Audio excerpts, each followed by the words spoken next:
Recording by Xander Phillips. The Man Who Saw the Future by Edmond Hamilton.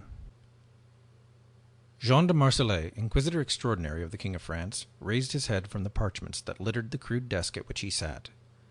His glance shifted along the long, stone-walled, torch-lit room to the file of mail-clad soldiers who stood like steel statues by its door. A word from him, and two of them sprang forward. "You may bring in the prisoner," he said. The two disappeared through the door, and in moments there came a clang of opening bolts and grating of heavy hinges from somewhere in the building. Then the clang of the returning soldiers, and they entered the room with another man between them whose hands were fettered. He was a straight figure, and was dressed in drab tunic and hose. His dark hair was long and straight, and his face held a dreaming strength altogether different from the battered visages of the soldiers, or the changeless mask of the Inquisitor. The latter regarded the prisoner for a moment, and then lifted one of the parchments from before him, and read from it in a smooth, clear voice. "Henri Lothier, apothecary's assistant to Paris," he read, "is charged in this year of our Lord 1444 with offending against God and the King by committing the crime of sorcery." The prisoner spoke for the first time, his voice low but steady. "I am no sorcerer, sire." Jean de Marseille read calmly on from the parchment. "It is stated by many witnesses that for long that part of Paris, called Nanley by some, has been troubled by works of the devil. Ever and anon great claps of thunder have been heard issuing from an open field there, without visible cause. They were evidently caused by a sorcerer of power, since even exorcists could not halt them. It is attested by many that the accused Henri Lothier did, in spite of the known diabolical nature of the thing, spend much time at the field in question. It is also attested that the said Henri Lothier did state that in his opinion the thunderclaps were not of a diabolical origin, and that if they were studied, their cause might be discovered. It being suspected from this that Henri Lothier was himself the sorcerer causing the thunderclaps, he was watched, and on the 3rd day of June was seen to go in the early morning to the unholy spot with certain instruments. There he was observed going through strange and diabolical conjurations, when there came suddenly another thunderclap, and the said Henri Lothier did vanish entirely from view in that moment. This fact is attested beyond all doubt. The news spreading, many hundreds watched around the field during that day. Upon that night, before midnight, another thunderclap was heard, and the said Henri Lothier was seen by these hundreds to appear at the field's center as swiftly and as strangely as he had vanished. The fear-stricken hundreds around the field heard him tell them how, by diabolical power, he had gone for hundreds of years into the future, a thing surely possible only to the devil and his minions, and heard him tell other blasphemies before they seized him and brought him to the Inquisitor of the King, praying that he be burned and his work of sorcery thus halted. Therefore, Henri Lothier, since you were seen to vanish and reappear as only the servants of an evil one might do, and were heard by many to utter the blasphemies mentioned, I must adjudge you a sorcerer, with the penalty of death by fire. If anything there be that you can advance in palliation of your black offense, however, you may now do so before the final sentence is passed upon you." Jean de Marseille laid down the parchment and raised his eyes to the prisoner. The latter looked round him quickly for a moment, a half-glimpsed panic for an instant in his eyes, then seemed to steady. "Sire, I cannot change the sentence you will pass upon me," he said quietly. "Yet do I wish well to relate once what happened to me and what I saw. Is it permitted me to tell that from first to last?"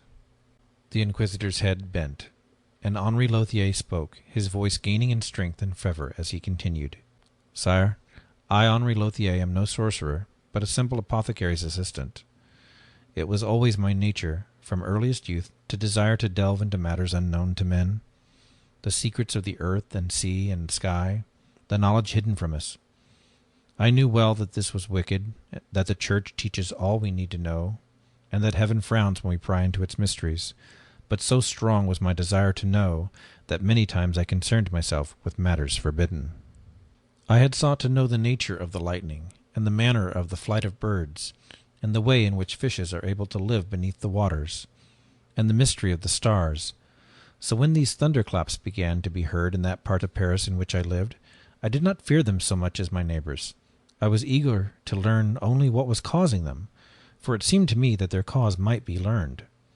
So I began to go down to that field from which they issued, to study them. I waited in it, and twice I heard the great thunderclaps myself. I thought they came from near the field's center, and I studied that place. But I could see nothing there that was causing them.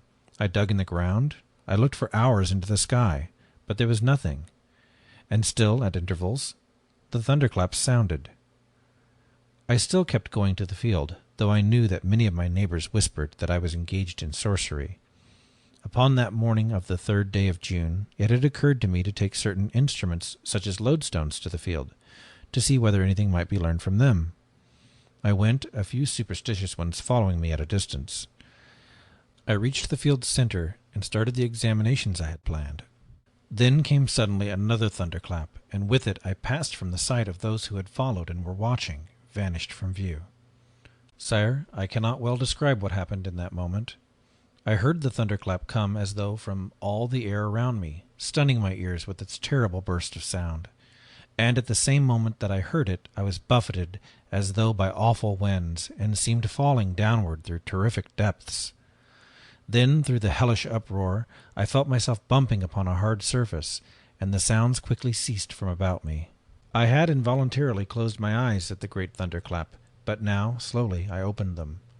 I looked around me, first in stupefaction, and then in growing amazement. For I was not in that familiar field at all, sire, that I had been in a moment before. I was in a room, lying upon its floor, and it was such a room as I had never seen before. Its walls were smooth and white and gleaming. There were windows in the walls, and they were closed with sheets of glass so smooth and clear that one seemed looking through a clear opening rather than through glass. The floor was of stone, smooth and seamless as though carven from one great rock, yet seeming not in some way to be stone at all. There was a great circle of smooth metal inset in it, and it was on it that I was lying. All around the room were many great things the like of which I had never seen. Some seemed of black metal, seemed contrivances or machines of some sort. Black cords of wire connected them to each other, and from part of them came a humming sound that did not stop. Others had glass tubes fixed on the front of them, and there were square black plates on which were many shining little handles and buttons. There was a sound of voices, and I turned to find that 2 men were bending over me. They were men like myself, yet they were at the same time like no men I had ever met. One was white-bearded, and the other plump and bare of face. Neither of them wore cloak or tunic or hose. Instead, they wore loose and straight-hanging garments of cloth. They were both greatly excited, it seemed, and were talking to each other as they bent over me. I caught a word or two of their speech in a moment, and found it was French they were talking. But it was not the French I knew, being so strange and with so many new words as to be almost a different language. I could understand the drift, though, of what they were saying. "We have succeeded," the plump one was shouting excitedly. "We've brought someone through at last." "They will never believe it," the other replied. "They'll say it was faked." "Nonsense," cried the first. "We can do it again, Rastin. We can show them before their own eyes." They bent toward me, seeing me staring at them. "Where are you from?" shouted the plump-faced one. "What time? What year? What century?" "He doesn't understand, Thricourt," muttered the white-bearded one. "What year is this now, my friend?" he asked me. I found voice to answer. "Surely, sirs, whoever you be, you know that this is the year 1444, I said. That set them off again into a babble of excited talk, of which I could make out only a word here and there. They lifted me up, seeing how sick and weak I felt, and seated me in a strange but very comfortable chair. I felt dazed. The 2 were still talking excitedly, but finally the white-bearded one, Rastin, turned to me. He spoke to me very slowly, so that I understood him clearly, and he asked me my name. I told him. "Henri Lothier," he repeated. "Well, Henri, you must try to understand. You are not now in the year 1444. You are 500 years in the future, or what would seem to you the future. This is the year 1944. And Rastin and I have jerked you out of your own time across 5 solid centuries," said the other, grinning. I looked from one to the other. "Messieurs," I pleaded. And Rastin shook his head. "He does not believe," he said to the other. Then to me, "Where were you just before you found yourself here, Henri?" he asked. "In a field, at the outskirts of Paris," I said. "Well, look from that window and see if you still believe yourself in 15th century Paris." I went to the window. I looked out. Mother of God, what a sight I saw before my eyes! The familiar gray little houses, the open fields behind them, the saunterers in the dirt streets, all these were gone, and it was a new and terrible city that lay about me. Its broad streets were of stone, and great buildings of many levels rose on either side of them. Great numbers of people dressed like the two beside me moved in streets, and also strange vehicles or carriages, undrawn by horse or ox, that rushed to and fro at undreamed-of speed. I staggered back into the chair. "You believe me now, Henri?" asked the white-beard Rastin kindly enough, and I nodded weakly. My brain was whirling. He pointed to the circle of metal on the floor and the machines around the room. "Those are what we used to jerk you from your own time to this one," he said. "But how, sirs?" I asked. "For the love of God, how is it that you can take me from one time to another? Have you become gods or devils?" "Neither the one nor the other, Henri," he answered. "We are simply scientists, physicists, men who want to know as much as man can know, and who spend our lives seeking knowledge." I felt my confidence returning. These were men such as I had dreamed might some day be. "But what can you do with time?" I asked. "Is not time a thing unalterable, unchanging?" Both shook their heads. "No, Henri, it is not. But lately our men of science have found that out." They went on to tell me of things that I could not understand. It seemed they were telling that their men of knowledge had found time to be a mere measurement or dimension, such as length or breadth or thickness. They mentioned names with reverence that I had never heard of, Einstein and De Sitter and Lorentz. I was in a maze at their words. They said that just as men use force to move or rotate matter from one point along the three known measurements to another, so might matter be rotated from one point in time, the fourth measurement, to another, if the right force were used.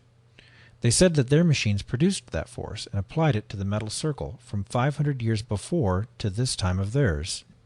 They had tried it many times, they said, but nothing had been on the spot at that time, and they had rotated nothing but the air above it from one time to the other, and the reverse.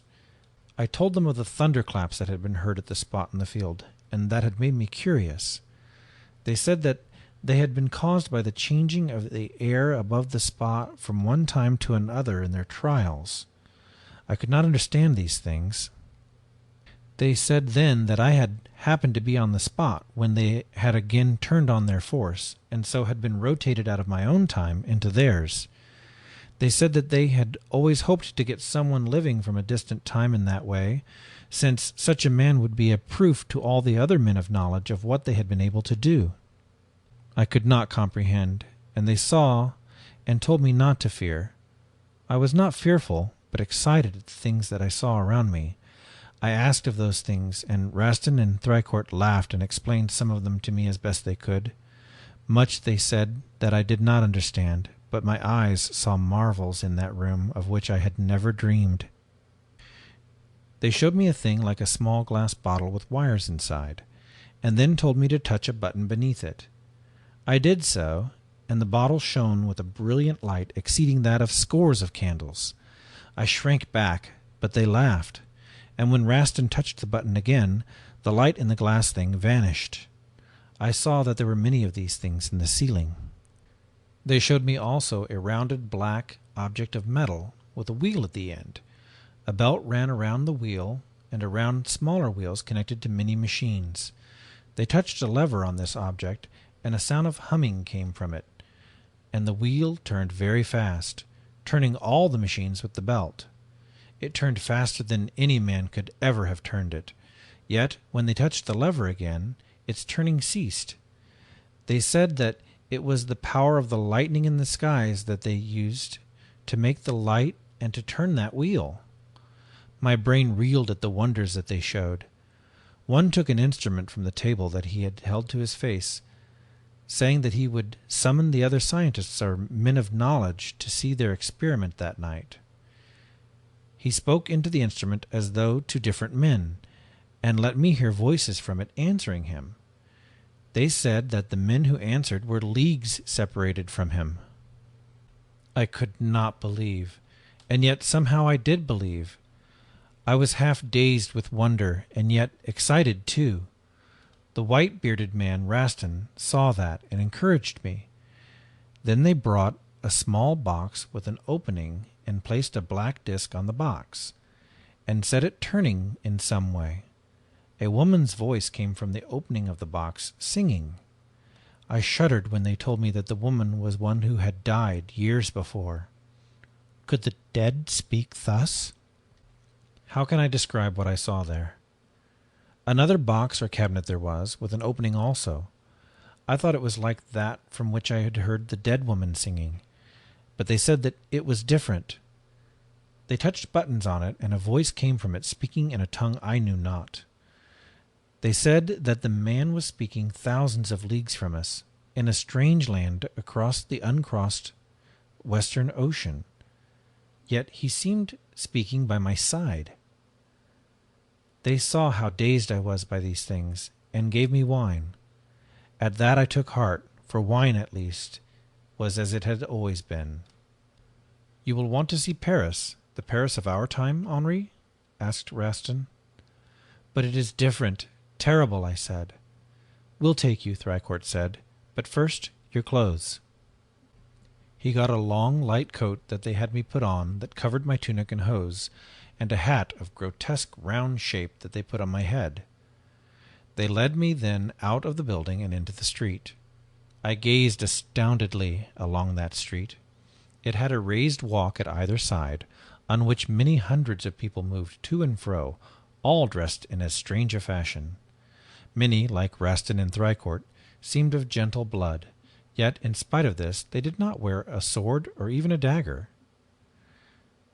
There were no knights or squires or priests or peasants. All seemed dressed much the same. Small lads ran to and fro, selling what seemed sheets of very thin white parchment, many times folded and covered with lettering. Rastin said that these had written in them all things that had happened through all the world, but even hours before. I said that to write even one of these sheets would take a clerk many days, but they said that the writing was done in some way very quickly by machines. In the broad stone street between the two raised walks were rushing back and forth the strange vehicles I had seen from the window. There was no animal pulling or pushing any one of them, yet they never halted their swift rush, and carried many people at unthinkable speed. Sometimes those who walked stepped before the rushing vehicles, and then from them came terrible warning snarls or moans that made the walkers draw back. One of the vehicles stood at the walk's edge before us, and we entered it and sat side by side on a soft leather seat. Thricourt sat behind a wheel on a post, with levers beside him. He touched these, and a humming sound came from somewhere in the vehicle, and then it too began to rush forward. Faster and faster along the street it went, yet neither of them seemed afraid. Many thousands of these vehicles were moving swiftly through the streets about us. We passed on between great buildings and along wider streets, my eyes and ears numbed by what I saw about me. Then the buildings grew smaller, after we had gone for miles through them, and we were passing through the city's outskirts. I could not believe hardly that it was Paris in which I was. We came to a great flat and open field outside the city, and there Thricourt stopped, and we got out of the vehicle. There were big buildings at the field's end, and I saw other vehicles rolling out of them across the field, ones different from any I had yet seen, with flat wing-like projections on either side. They rolled out over the field very fast, and then I cried out as I saw them rising from the ground into the air. Mother of God, they were flying! The men in them were flying! Rastin and Thricourt took me forward to the great buildings. They spoke to men there, and one brought forward one of the winged cars.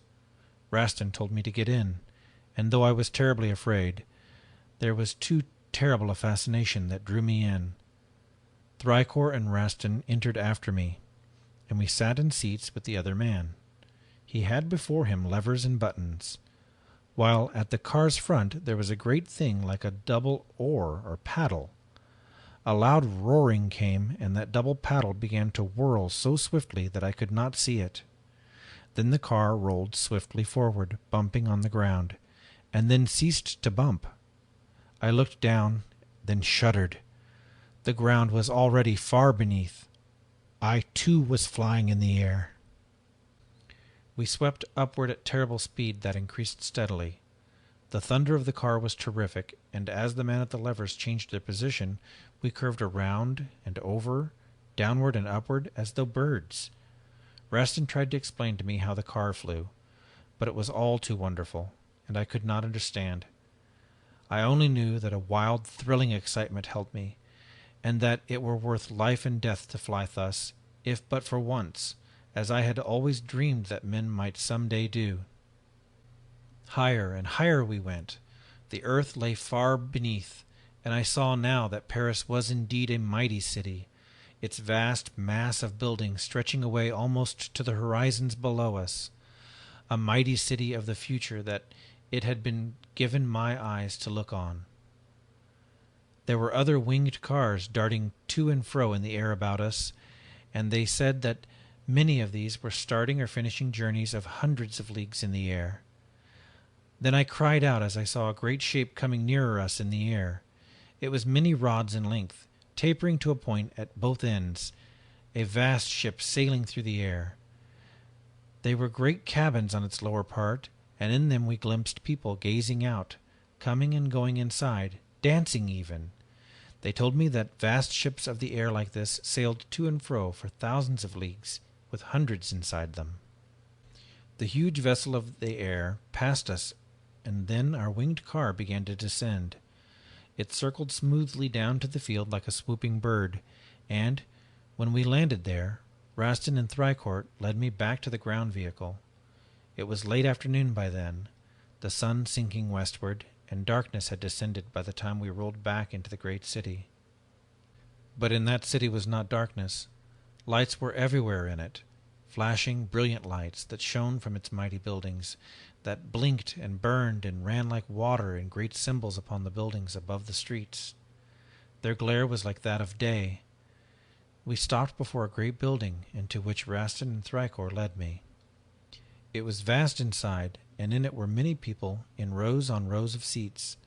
I thought it a cathedral at first, but saw soon that it was not. The wall at one end of it, toward which all in it were gazing, had on it pictures of people great in size, and those pictures were moving as though themselves alive. And they were talking one to another, too, as though with living voices. I trembled. What magic! With Rastin and Thricourt in seats beside me, I watched the pictures enthralled. It was like looking through a great window into strange worlds. I saw the sea seemingly tossing and roaring there before me, and then saw on it a ship, a vast ship of incredible size, without sails or oars, holding thousands of people. I seemed on that ship as I watched, seemed moving forward with it. They told me it was sailing over the western ocean that never men had crossed. I feared. Then another scene, land appearing from the ship, a great statue upholding a torch, and we on the ship seemed passing beneath it. They said that the ship was approaching a city, the city of New York, but mists hid all before us. Then suddenly the mists before the ship cleared, and there before me seemed the city. Mother of God, what a city! Climbing range on range of great mountain-like buildings that aspired up as though to scale heaven itself. Far beneath, narrow streets pierced through them, and in the picture we seemed to land from the ship, to go through those streets of the city. It was an incredible city of madness. The streets and ways were mere chasms between sky-toppling buildings. People, millions on millions of them, rushed through the endless streets. Countless ground vehicles rushed to and fro also, and other different ones that roared above the streets, and still others below them.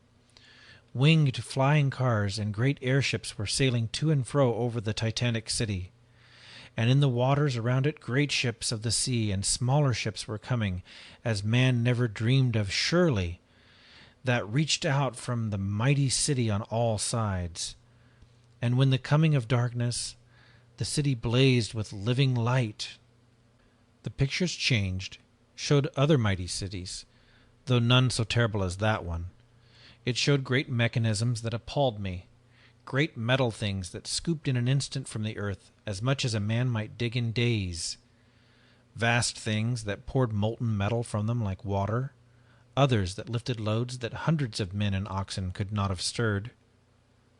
They showed men of knowledge like Rastin and Thrycourt beside me. Some were healers, working miraculous cures in ways that I could not understand. Others were gazing through giant tubes at the stars, and the pictures showed what they saw, showed that all the stars were great suns like our sun, and that our sun was greater than the earth, and that earth moved around it instead of the reverse. How could such things be, I wondered? Yet they said it was so, that earth was round like an apple, and that with other earths like it, the planets, moved around the sun. I heard but could scarce understand. At last Rastin and Thrycourt led me out of that place of living pictures and to their ground vehicle. We went again through the streets to their building, where first I had found myself. As we went, I saw that none challenged my right to go, nor asked who was my lord.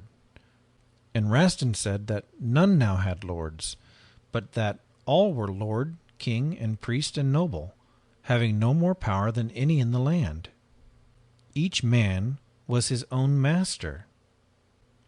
It was what I had hardly dared to hope for in my own time, and this, I thought, was greatest of all the marvels that they had shown me.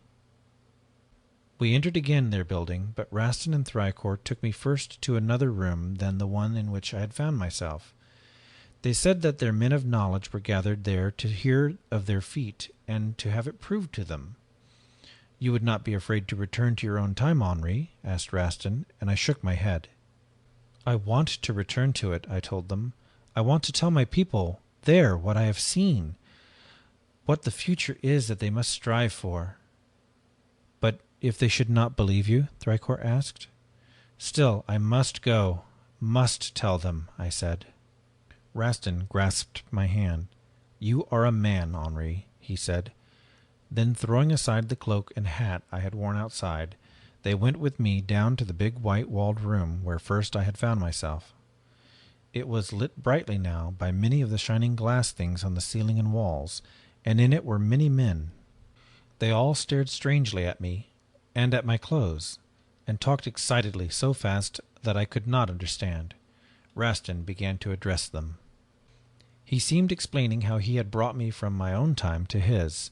He used many terms and words that I could not understand, incomprehensible references and phrases, and I could understand but little. I heard again the names of Einstein and de Sitter that I had heard before, repeated frequently by these men, as they disputed with Rastin and Thrycourt. They seemed disputing about me. One big man was saying, "Impossible, I tell you, Rastin, you have faked this fellow." Rastin smiled. "You don't believe that Thrycourt and I brought him here from his own time across 5 centuries? A chorus of excited negatives answered him. He had me stand up and speak to them. They asked me many questions, part of which I could not understand. I told them of my life and of the city of my own time, and of king and priest and noble, and of many simple things that they seemed quite ignorant of. Some appeared to believe me, but others did not, and again their dispute broke out. "There is a way to settle the argument, gentlemen," said Rastin finally. "How?" all cried. "Thrycourt and I brought Henri across 5 centuries by rotating the time dimensions at this spot," he said. "Suppose we reverse that rotation and send him back before your eyes. Would that be proof?" They all said it would. Rastin turned to me. "Stand on the metal circle, Henri," he said. I did so. All were watching very closely. Thrycourt did something quickly with the levers and buttons of the mechanisms in the room. They began to hum, and blue light came from the glass tubes on some. All were quiet, watching me as I stood there on the circle of metal. I met Rastin's eyes, and something in me made me call good-bye to him. He waved his hand and smiled. Thricor pressed more buttons, and the hum of the mechanisms grew louder. Then he reached toward another lever. All in the room were tense, and I was tense. Then I saw Thricor's arm move as he turned one of the many levers. A terrific clap of thunder seemed to break around me, and as I closed my eyes before its shock, I felt myself whirling around and falling at the same time, as though into a maelstrom, just as I had done before. The awful falling sensation ceased in a moment, and the sound subsided. I opened my eyes. I was on the ground at the center of the familiar field from which I had vanished hours before upon the morning of that day. It was night now, though, for that day I had spent 500 years in the future. There were many people gathered around the field, fearful, and they screamed, and some fled when I appeared in the thunderclap. I went toward those who remained. My mind was full of things I had seen, and I wanted to tell them of these things. I wanted to tell them how they must work ever toward that future time of wonder. But they did not listen. Before I had spoken minutes to them, they cried out on me as a sorcerer and a blasphemer, and seized me and brought me here to the Inquisitor, to you, sire. And to you, sire, I have told the truth in all things. I know that in doing so I have set the seal of my own fate, and that only a sorcerer would ever tell such a tale. Yet, despite that, I am glad. Glad that I have told one, at least, of this time of what I saw, 5 centuries in the future. Glad that I saw. Glad that I saw the things that someday, sometime, must come to be. It was a week later that they burned Henri Lothier. Jean de Marseille, lifting his gaze from his endless parchment accusation and examens on that afternoon, looked out through the window at a thick curl of black smoke going up from the distant square. Strange, that one, he mused. A sorcerer, of course, but such a one as I've never heard before. I wonder, he half whispered, was there any truth in that wild tale of his? The future. Who can say what men might do?